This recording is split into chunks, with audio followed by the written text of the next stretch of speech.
Hi all, just wanted to give a quick update on the Camino project. I know it's been a while since I put on a video, so I figured I'd take a couple minutes and just update you on the progress. So originally, if you don't know, when I started this build, I was originally going to do a front to back, start with the engine and work my way towards the back. Circumstances kind of didn't really work out that way, and just the way things went, started with the back, and I'm actually working my way front. So for starters, one of the things I did first was I put on rear disc conversion on the back. Originally had drum brakes, and now I got discs on the back. So seems like it works pretty good so far.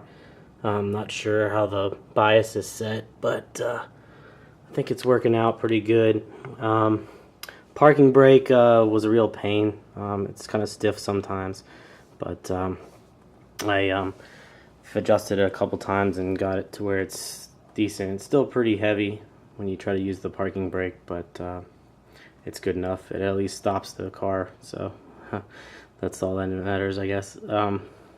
Another thing I try to do, I would definitely recommend against, is I got stainless steel brake lines all the way from the front to back, and it was real painful to do because it's just hard to get at. So I did completely redo every single line, so now they're all stainless steel, and looks pretty good, and hopefully it'll last a long time. But it was a pain to do, so unless you're going to take the body off of the car, I wouldn't recommend doing it because it was pretty painful.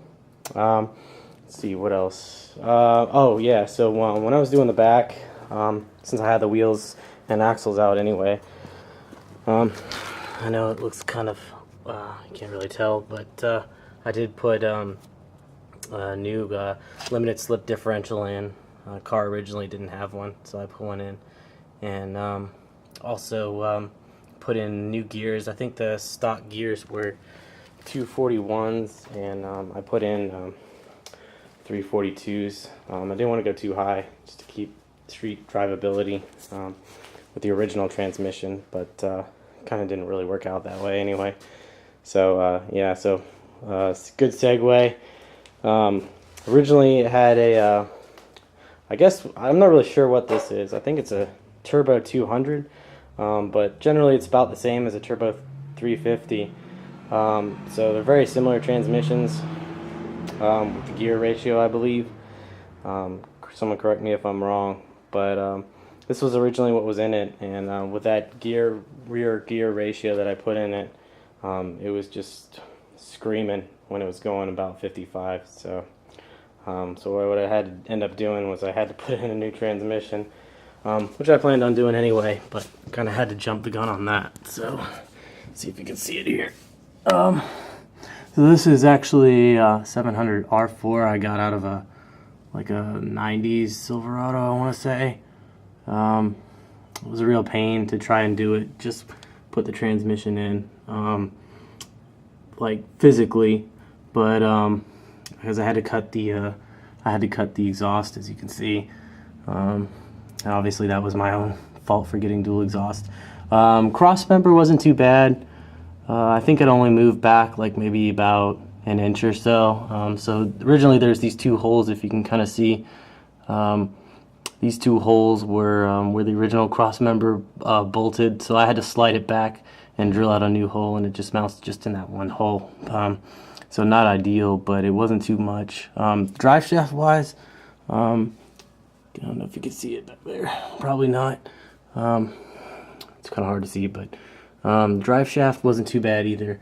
I just had to shorten it like 2 inches, so that was about $100 to get that done.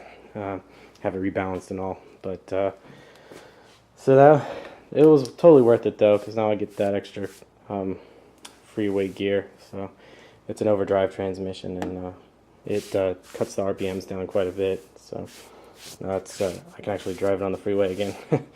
But let's see what else. I think that's pretty much it, drivetrain wise. But stock 305, obviously. I'm working on that. As a matter of fact, I'll show you my project.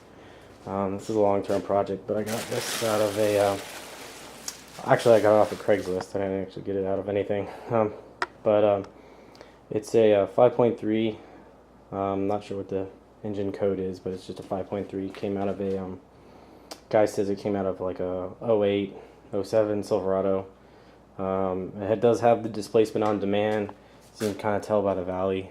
It does have the cylinder deactivation, so I'm going to delete all that, and I'll tell you what, I got it for a good deal, but the one thing I did have to deal with was I had to deal with this crank bolt down here.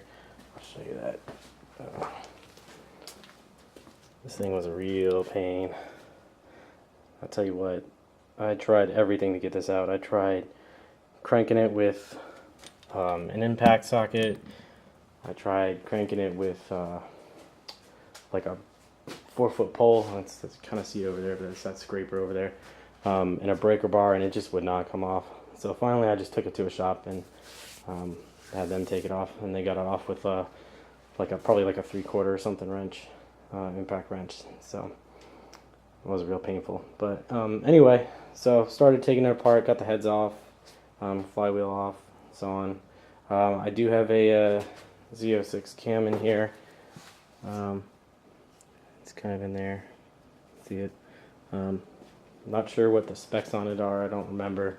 I think it was maybe around 550 lift or something like that. Anyway, so that's where I stand, and just got back from the shop with the electric fan conversion. So that was nice. The car runs actually a lot smoother just from changing that out. It sounds like it runs a lot better too. So that's nice. No more clutch fan for me. And let's see what else. Oh yeah, and along with that, obviously I did the radiator and new heater core as well. So be very, very careful if you ever do replace the heater core. This is very, very fragile. I did watch the videos on YouTube, and even so I still broke it. But unfortunately, that's just nature of the beast, I guess. Anyway, if you have any questions, let me know. Or if you're interested in this old Turbo 200 or close to it or whatever it is, let me know. Alright, thanks for watching.